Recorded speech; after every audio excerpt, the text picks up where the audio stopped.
Itu salah satu maknanya. Sebagian ahli bahasa menafsirkan maksud dari la dharara wala dhirar, artinya janganlah kamu memunculkan madharat baik secara tidak sengaja ataupun sengaja. Jadi kita itu aslinya nggak boleh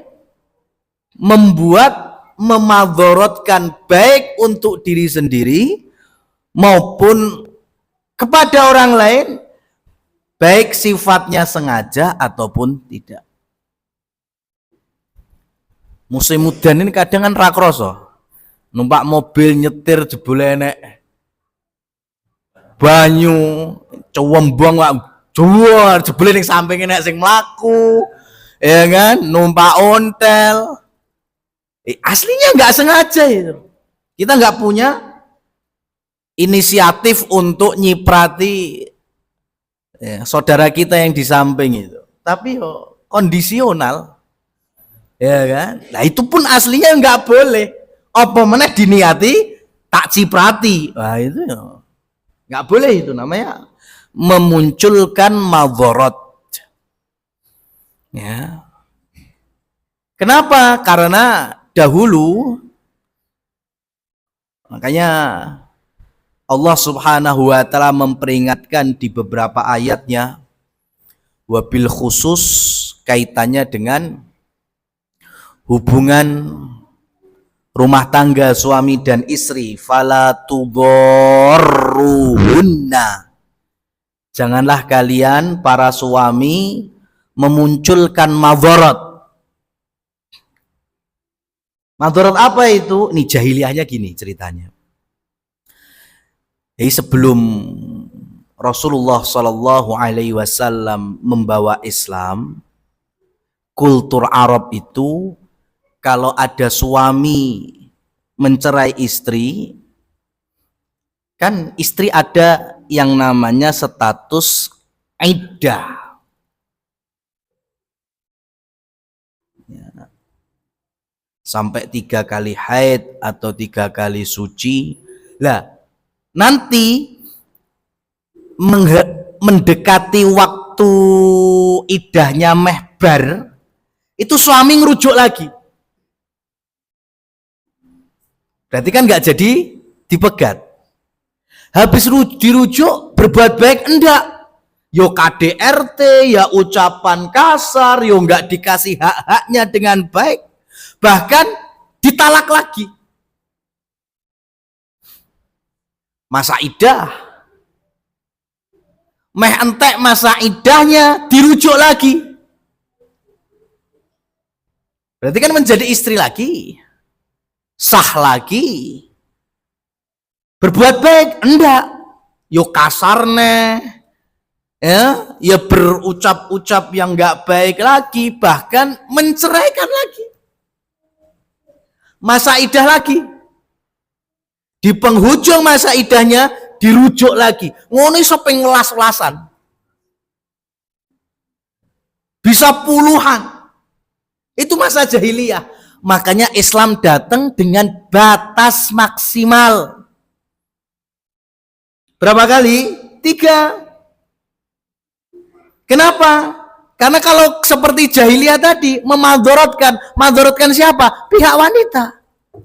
Nggak dihargai. Ya, dicerai, kemudian dikasih angin segar ketika penghujung masa iddahnya, dirujuk lagi, baru kui cerai lagi. Penghujung masa iddahnya rujuk lagi, cerai lagi. Gitu terus. Ini memadharatkan namanya. Makanya Allah Subhanahu wa taala berfirman, wala tudharruhunna. Enggak boleh seperti ini. Makanya cerai pertama dikenal dengan cerai roja'i. Boleh rujuk. Ya. Kalaupun ternyata ada cerai yang kedua, masih boleh rujuk. Tapi kalau sudah 3 kali, itulah yang disebut dengan bain. Sudah. Ya, sudah nggak bisa lagi rujuk. Berarti antara mereka berdua itu sudah nggak bisa lagi disatukan. Nah, ini membawa maslahat bagi pihak wanita. Ya. Itu tadi di antara maksud la dharara wala dhirar. Atau mungkin ya, turunan dari kondisi jahiliyah tadi,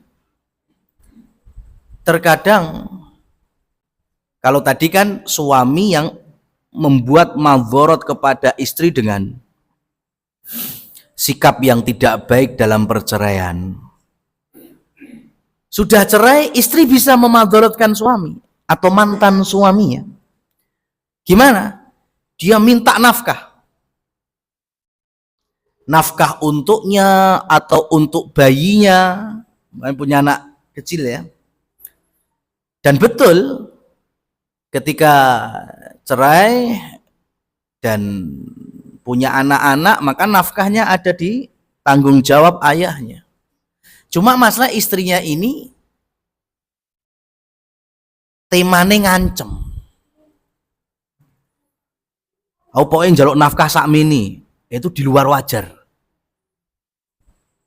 Ora gelem, ora tak susoni anakmu. Nah, itu. Ini juga bagian tadi, jangan memadharatkan. Untuk siapa? Untuk suami.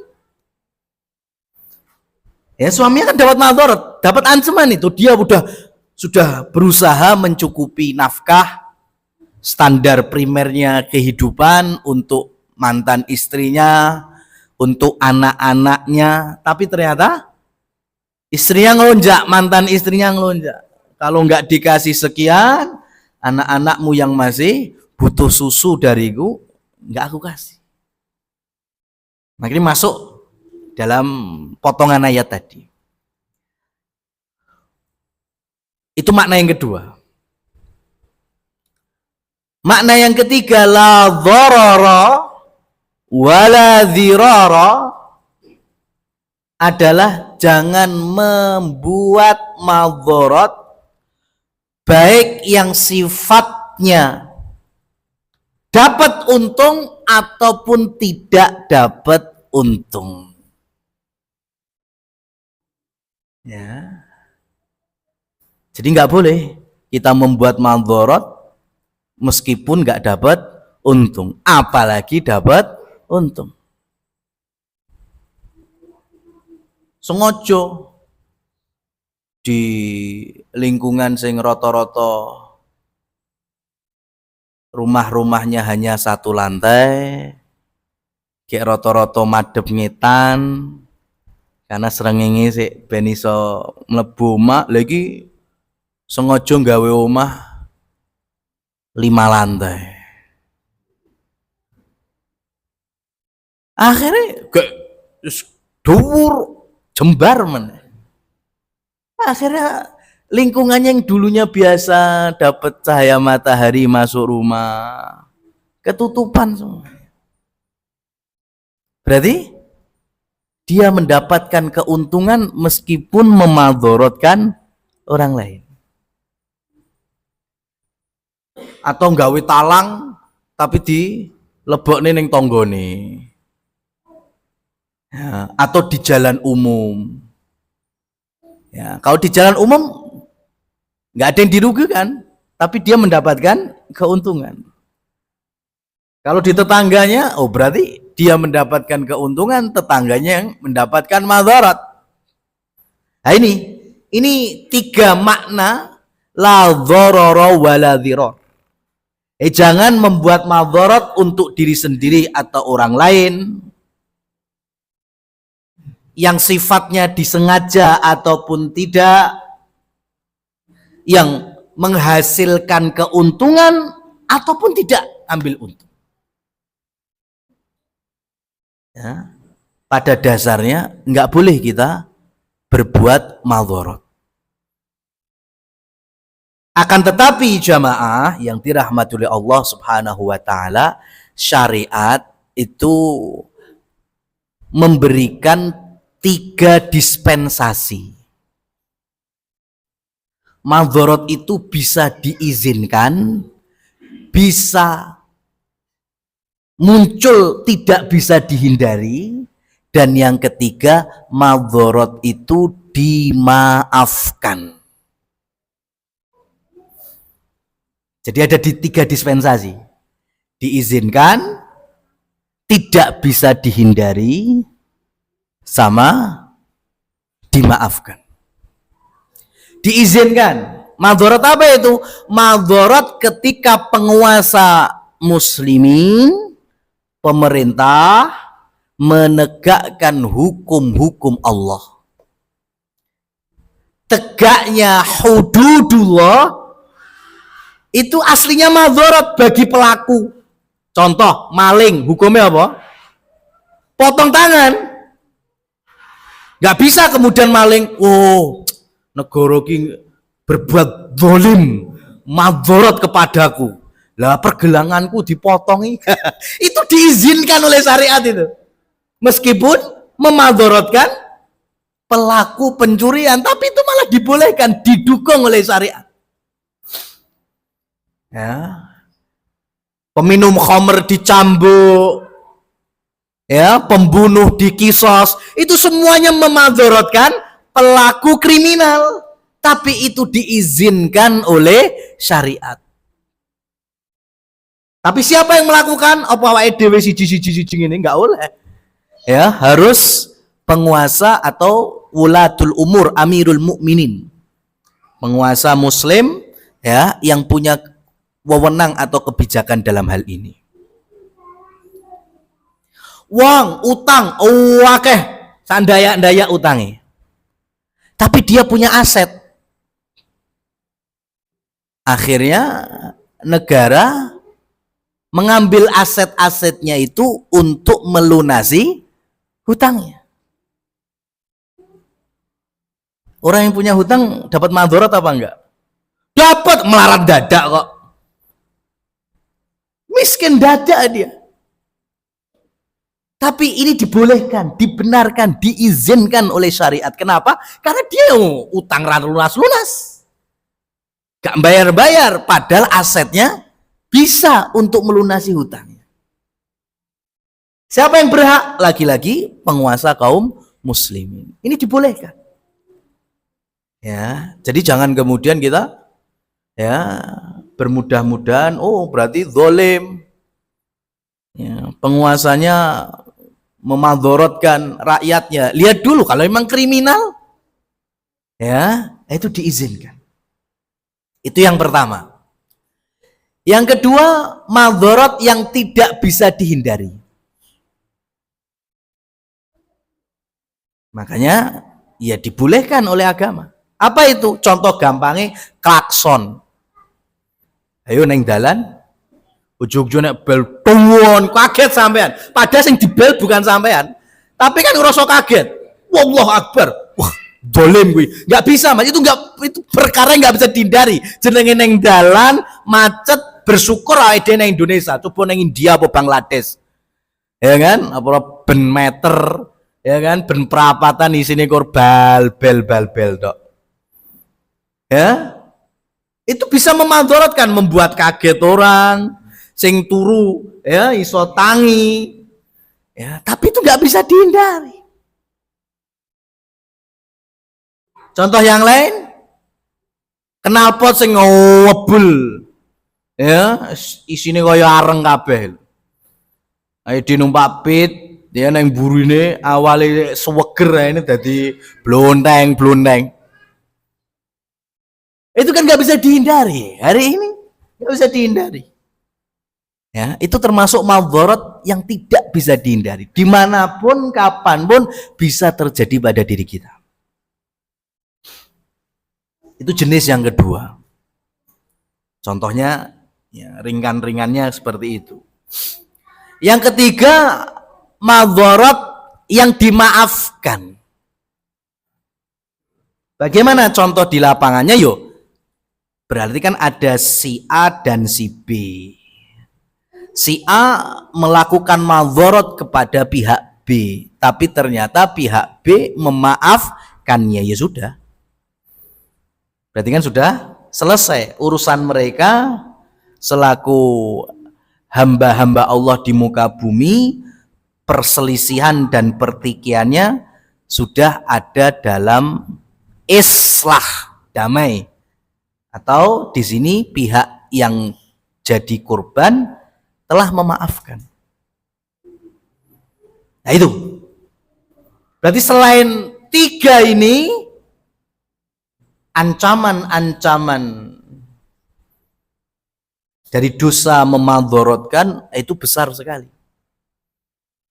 Ya, karena terkadang Allah Subhanahu wa Ta'ala akan menghisap pelakunya di akhirat kelak.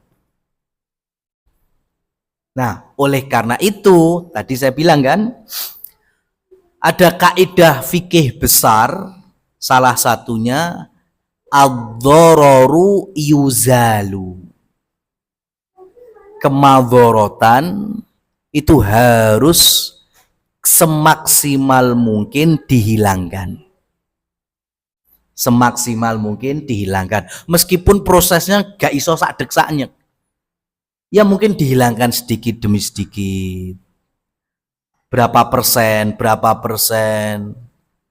Ya, tapi semakin bertambahnya waktu, semakin hilang madorotnya, itu bagus. Itu termasuk manfaat dan fungsi dari fikih Islam dalam kehidupan sehari-hari. Nah, terus apa hubungannya dengan pembahasan kita pada malam hari ini, yaitu dalam bab al-musabaqatu wal mughalabah. Al-musabaqah yaitu perlombaan. Perlombaan atau yang sejenis dengan itu permainan. Ya. Ini kan aslinya kan urusan dunia. Urusan dunia. Sehingga fokus kita adalah tatkala ada nas-nas atau dalil, baik yang datang dari Al-Quran maupun dari sunnah hadis Rasul Shallallahu Alaihi Wasallam yang melarangnya, berarti itu dilarang dan pasti menimbulkan madharat. Ya, baik dari sisi agama atau pribadi atau bahkan lingkungan. Ya, perlombaan atau permainan. Saya kasih contoh aja ya. Ya mohon maaf kalau ternyata jebule ora oleh toh gitu ya. Contohnya permainan satronji. Karena ini udah ada di zaman para sahabat. Apa itu? Sekak, catur. Kalau ada hadis-hadis terkait dengan larangan catur, itu memang rata-rata hadisnya cacat. Berarti kan bisa jadi hadis yang dhaif, lemah, ataupun maudhu. Itu kalau datang dari disandarkan terhadap Nabi Muhammad SAW. Jadi hadis-hadis yang mengharamkan atau melarang catur itu rata-rata bermasalah. Tapi bukan berarti kemudian berarti catur boleh gitu. Lah enggak juga. Kenapa? Karena datang dari para sahabat, salah satunya itu Ali bin Abi Thalib. Ya, jadi Ali bin Abi Thalib di zaman beliau itu udah menemui orang-orang main sekak. Terlebih orang-orang dari Persia. Karena memang catur itu besar dari sana. Ya. Ini bahasa Persianya raja itu adalah syah. Syah itu raja. Orang Persia kan banyak yang namanya belakangnya atau tengahnya ada Shah Jahan. Ya. Itu syah itu darah biru. Cara Indonesia yo Raden, Bugisnya yo Andi, ya kan? Kayak gitu-gitu. Syah. Makanya ketika mereka bikin catur, kemudian di situ ada syah, kemudian salah satu sistem permainannya rajane iso dipangan, makanya kemudian mati rajanya, nah itu kan bahasanya jadinya mati kan mat. Jadi syahmat, syahmat, rajane mati. Itu versinya gitu, syahmat. Nah sampai dibawa ke Syam, ke Eropa, aksennya beda, jadinya skakmat. Ya, skakmat itu kan dari syahmat.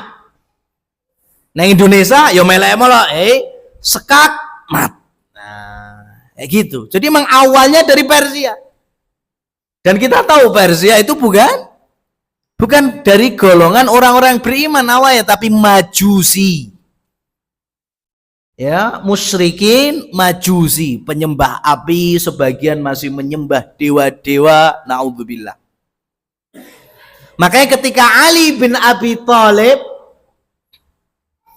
menyaksikan orang-orang yang duduk kemudian berhadapan, fokus, khusyuk, main sekak. Apa kata Ali bin Abi Thalib? Ahadhihi tamathil allati fiha ta'takifun. Apa-apaan ini? Berhala-berhala macam apa ini yang dengannya kalian beriktikaf? Bahasanya Ali itu iktikaf, main sekak. Kenapa? Karena emang duduk termenung, khusyuk, ya kan? Kemudian ada bidak yang di sana ada aktor-aktornya dari pion sampai rajanya. Nah, itu Ali menggambarkan berhala macam apa ini. Lihat, tamathil kata Ali. Ini berhala macam apa lagi? Berhala anyaran loh ini. Kalian iso i'tikaf, duwekem, ya kan? Berhadapan antara satu dengan satunya permainan ini. Berarti diingkari oleh Ali bin Abi Thalib. Berarti kalau diingkari oleh sahabat menjadi sebuah larangan, ya, dari hukum tidak bolehnya main satronji, ya, permainan catur. Ya. Meskipun ya mungkin zaman Ali belum ada istilah sekak seter, belum ada, tapi model permainannya itu sama.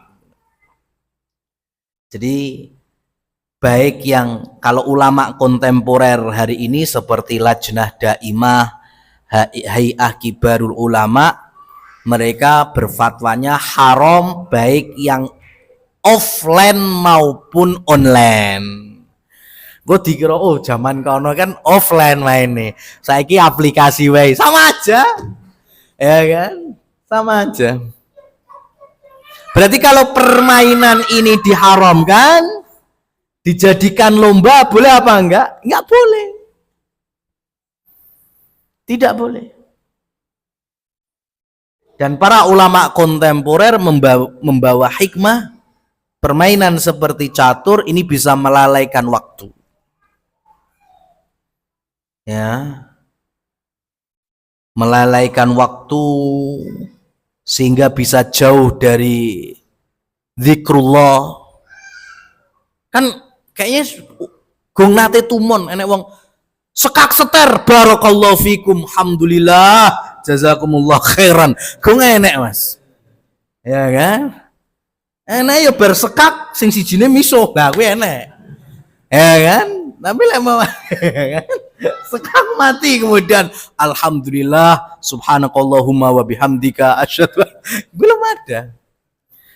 Ya, jadi ada sisi melalaikan waktu, dan sisi menjauhkan dari zikrullah. Ya. Itu kalau contoh athar dari sahabat. Contoh lain dari hadis, ya, makanya tadi kalau hadisnya itu, kalau nggak salah ya, ada bunyi hadis gini, mal'unun, ya, la'anar Rasul sallallahu alaihi wasallam man la'iba bisatronji. Ini hadis yang dhaif, ya, nggak bisa dijadikan pijakan hukum. Rasul melaknat orang-orang yang bermain catur. Ini hadisnya nggak benar ini. Bukan berarti kemudian memperbolehkan main catur. Tapi saya juga harus ngasih fair ya.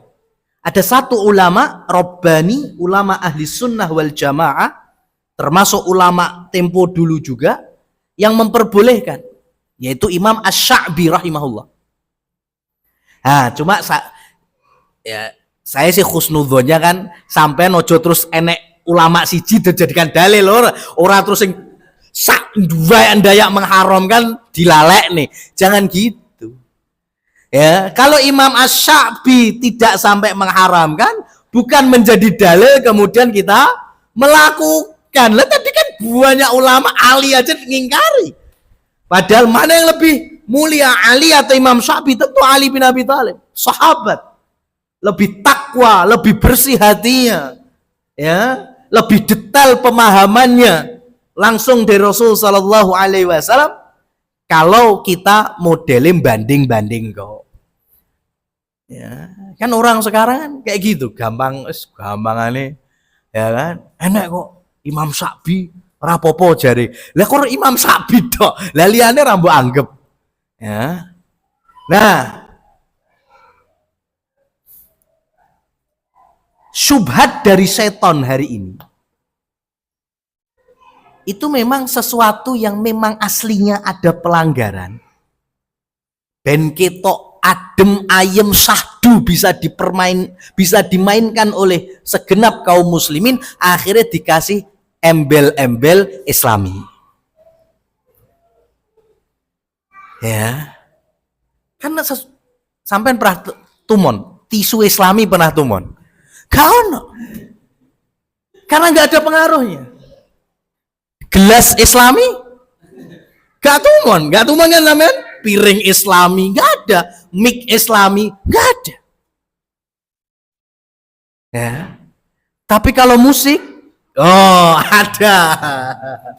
Jadi musik Islami, lo nyapa kalau musik ada, ya kan? Hotel ada, hotel syariah, ya kan? Gitu, film syariah. Ya, kenapa? Lo tisu renek, tisu syariah nggak ono, ya, botol syariah nggak ada. Ya, ini bentuk supaya kaum muslimin terpecah itu. Oh berarti lek wis enek syariah berarti ndak apa-apa.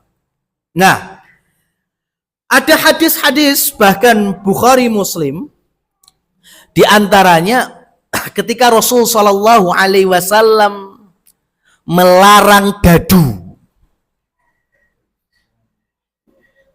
Dadu, saya nggak ngomong permainannya, saya cuma ngomong dadunya tuh ini.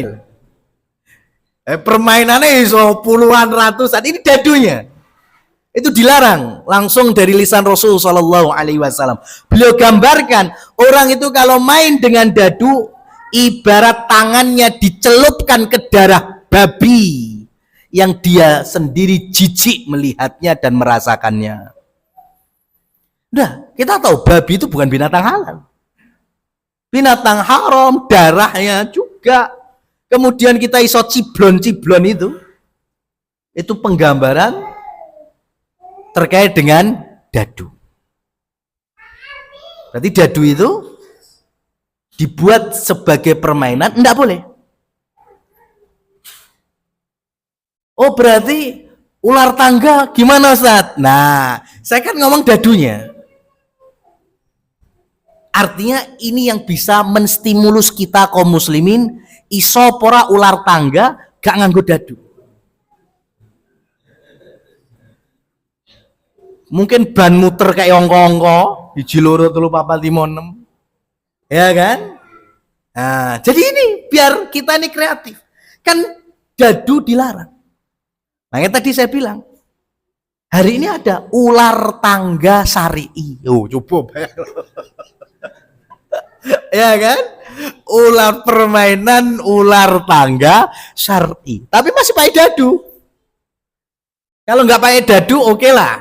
Ternyata ada material atau alat khusus yang menggantikan dadu. Nah itu oke, bisa lah kita kaji. Tapi kalau dadu itu udah masuk ke umuman umum global larangan dari Rasulullah Shallallahu Alaihi Wasallam. Nah, jadi kuncinya di sini dulu, dadu nggak boleh. Berarti kalau hari ini ada permainan-permainan yang sifatnya pakai dadu, ya berarti kan nggak boleh. Tapi kalau ternyata bisa dihilangkan dadunya, ya, dan permainan itu dilanjutkan juga berjalan, nah itu bisa jadi kajian namanya. Tapi kalau masih mandek dengan dadu, ya berarti masih nggak boleh. Ya, kenapa? Karena dadu itu tidak membawa skill bagi pelaku permainannya. Apa maksudnya? Hanya untung-untungan. Ya, main pakai dadu-dadu. Sampean jangan tertipu zaman film Dewa Judi, zaman biyen Stephen Chow, jangan. Lah iki jenenge film ki jenenge action ya nek drama-dramane. Semua sesuai dengan skenario iki film. Aslinya ya untung-untungan. Ya enggak ono main dadu kecuali yang betul-betul pakai sihir. Ya, itu mungkin ada. Sudah dadu sihir mana? Oh, komplit malah. Ya. Tapi secara garis besar itu enggak ada skill. Betul-betul untung-untungan. Makanya nggak boleh.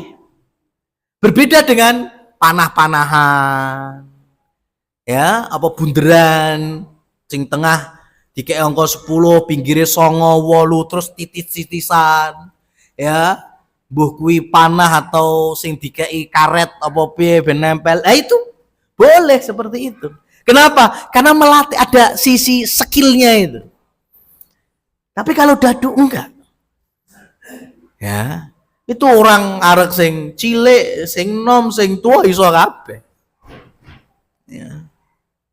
Maka dari sini kalau dadunya diharamkan, permainannya juga tidak diperbolehkan, maka perlombaannya juga diharamkan. Ya. Jadi mirip-mirip kalau kita bahas hewan-hewan dulu itu. Karena ada 3 jenis kan. Ada hewan yang halal untuk kita konsumsi, halal untuk diambil manfaatnya. Contohnya yo wedhus, sapi, jaran, itu kan halal. Dikonsumsi halal. Sampai gak doyan dagingnya memanfaatkan hasilnya boleh kok. Contohnya kerupuk kulit, tas kulit sapi, jaket kulit jaran, dimanfaatkan, boleh. Makanya hewan yang halal dikonsumsi, halal dimanfaatkan, maka jual belinya pun jadi halal.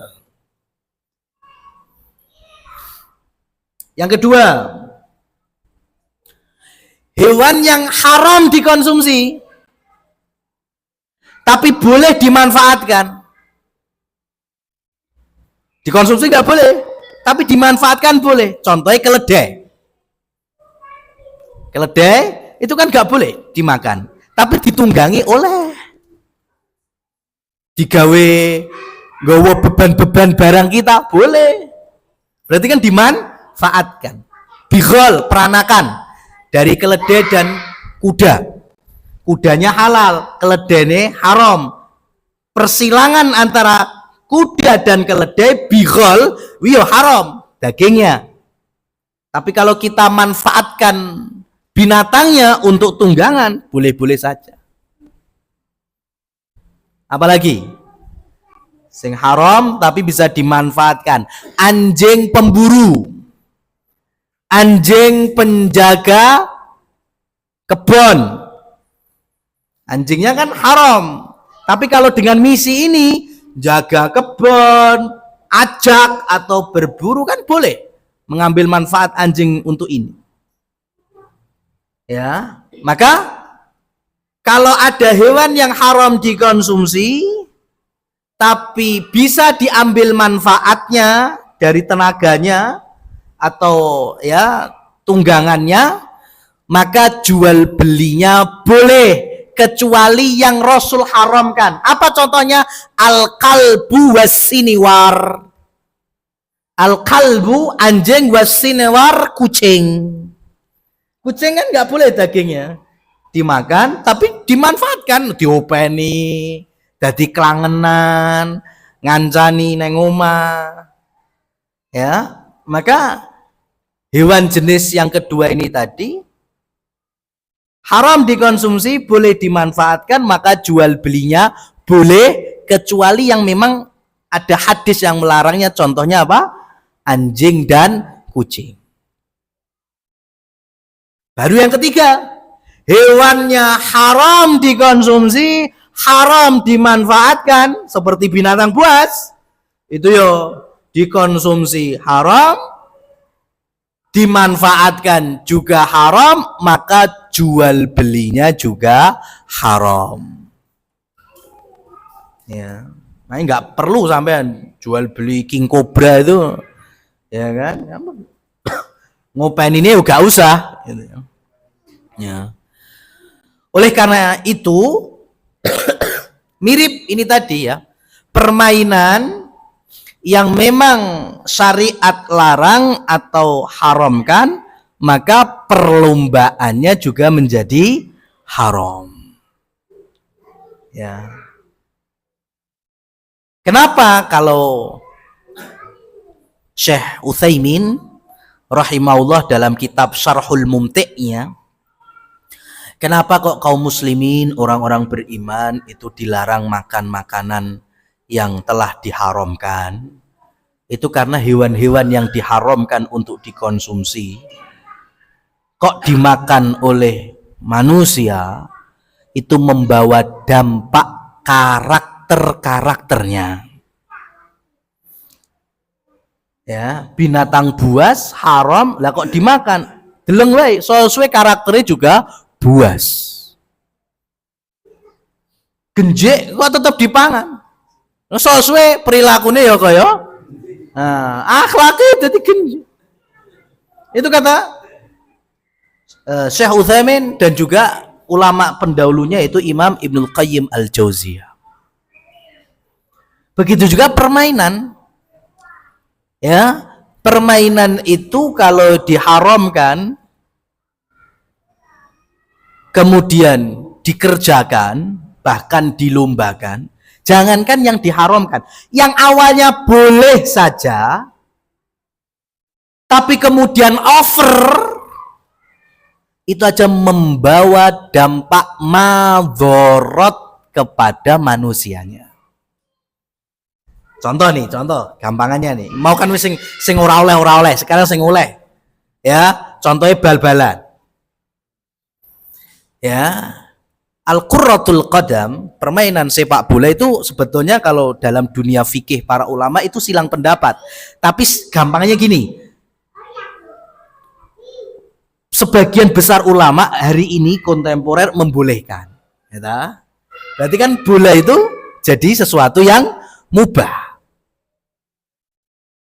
Nah, baru kemudian sesuatu yang mubah ini jangan dibuat over. Ya, sehingga kemudian bikin sampai komunitas klub antara satu dengan yang lain dan membanggakan punyanya, merendahkan yang lainnya. Jadi madharat kan? Dan nggak tahu kamus komunitas bola kuwi mesti sing paling kerah digawe paling cedak. Nggak tahu itu kamus dari mana. Ya, contohnya yo Persis mbek PSIS Semarang. Persebaya yo mbek Arema. Persija yo mbek Persib. Ya kan? PSS Sleman mbek apa? PSS Mataram, PSM Mataram. Cedak. Urung tumon saya. Ya kan? PSM Mataram Jogja musuhe Kaltara no Kalimantan. Ora tahu. Mestinya cedak-cedak. Ya kan? Kenapa itu? Ya. Emang dibikin serunya seperti itu. Bahasa Liga Eropanya El Clasico. Ya kan? Bikin gitu. Nah itu jangankan di lapangan. Ya. Mlaku-mlaku neng Malang go jersey Persebaya diso dinteki. Mlaku-mlaku dolan neng Surabaya nganggo jersey Arema, ya dinteki lho. Padahal ya kan posisi nggak di stadion, nggak pas main. Lah ini kan yang membuat akhirnya mandorotnya. Ya.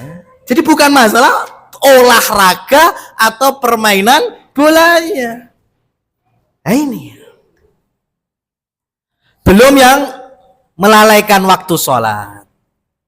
Ya, jadi sampean harus bisa merespon keterangan kami ini ya. Jadi silahkan olahraga sepak bola mubah. Tapi jangan sampai kemudian ya nggak ono fikihnya itu jamak takhir karena bola itu nggak ono, Pak.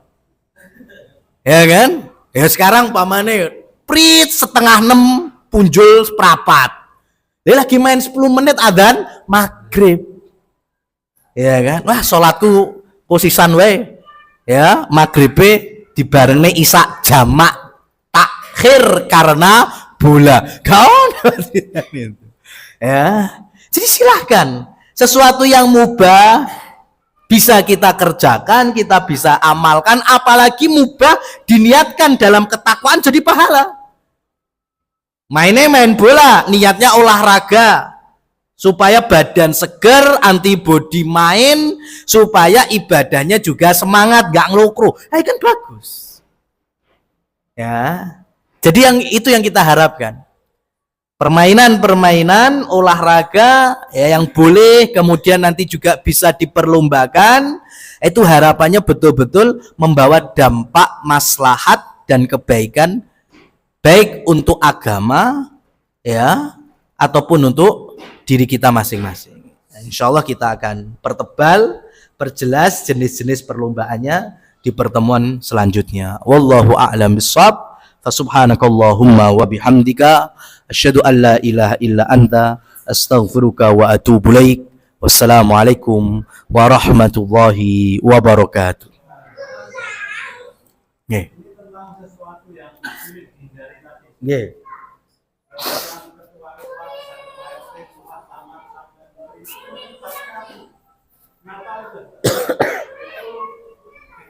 Hanya bahasa basi karena yang dikirim itu kan tidak hanya umat muslim, yang non muslim, itu dengan catatan memiliki hati-hati semua itu pada niatnya hanya lahiriah saja. Ya, baik. Barakallahu fikum. Menjadi pemimpin itu amanah salah satunya membawa syiar. Ya, membawa syiar. Ingat, ada subhat gini. Rasa ngurusi agamaku. Agama itu privasi.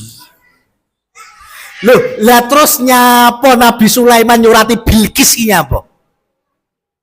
Nabi Sulaiman ki wis sukses, raja, nabi duwe kawasan soli stabil. Bilqis juga demikian. Tapi saya disurati Bismillahirrahmanirrahim. Ayo mlebu Islam. Kenapa? Ya karena beliau nabi punya misi dakwah. Nabi kita Muhammad sallallahu alaihi wasallam hidup di Hijaz, Mekah, Madinah. negeri kecil, wilayah kecil.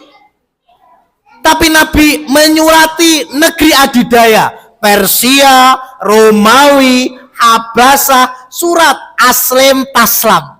Masuk Islam, kalian akan selamat. Nabi ngurusi orang Romawi nggak akhirnya? Untuk apa? Untuk dakwah. Ya, dan beliau pemimpin. Nabi Sulaiman pemimpin. Nah, pemimpin itu memang diharapkan bisa syiar. Bukan kemudian pakai tadi alasan ya. Nah, kan tergantung niatnya. Niatnya lo itu malah enggak, pemimpin harusnya mensyiarkan bahwa ya bagaimana Islam ini tersebar di wilayahku. Salah satu syiarnya yaitu toleransi. Toleransi itu mengakui ketidaksamaan. Bukan melebur rapopolah. Dohiri tok. Nah, itu bukan. Coba definisi toleransi itu apa? Mengakui adanya keberagaman, itu toleransi. Makanya dengan kita tidak mengucapkan, apalagi pemimpin Muslim, nah ini untuk syiar bahwa Islam memang tidak mengajarkan demikian.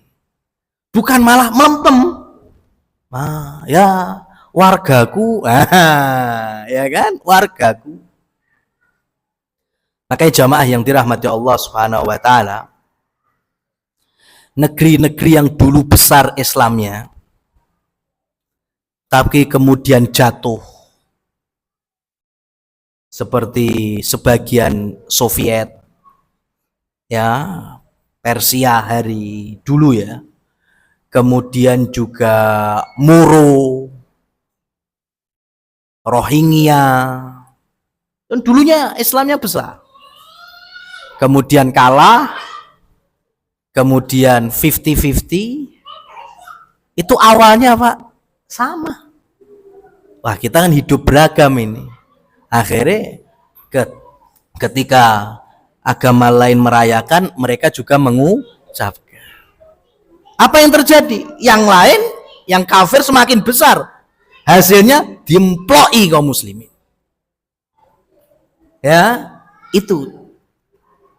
Jadi kalau negeri yang Islamnya kemudian melempem, ketok-ketok sih, wah ini Islam ini yang bagus, sama rasa, sama rata, menghormati.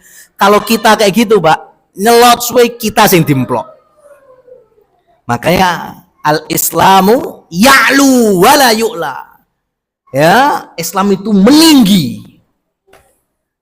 Maka saran kami dan nasihat kami bagi para pemimpin kalau bisa syiar. Dan syiarnya adalah memahamkan rakyatnya, masyarakatnya yang muslim juga supaya tahu kita tidak mau mengucapkan, bukan kemudian kita langsung pengen musuhi, enggak, karena ini akidah. Ya. Ini bentuk tauhid kita. Dan supaya orang-orang non muslimnya tahu memang kita nggak mengucapkan karena ini agama kita. Lakum dinukum waliyati.